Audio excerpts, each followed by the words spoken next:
बता देबो ना। हाँ हाँ बिल्कुल। देखिया तो। अरे तो पहले सवाल तो करा।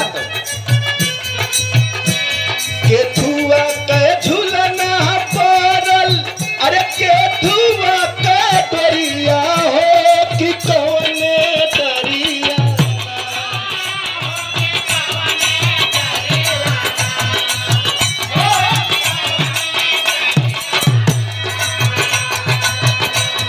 केथुआ के झूलना पड़ल, अरे केथुआ के डरिया हो कि कौने डरिया ना। झूलली तो बहिनिया हो कि कौने डरिया ना।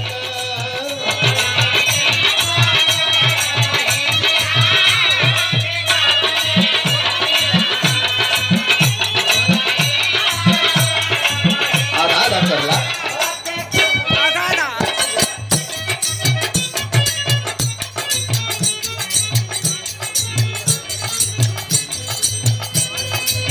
सोना के झुलुआ पड़ल रेशम के डोरिया टोपी निबिया डरिया।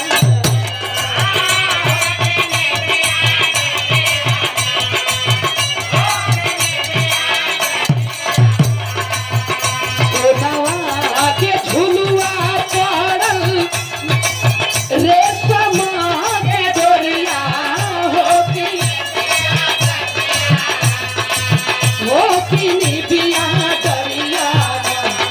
झूले सातोरे बहिनिया हो कि निबिया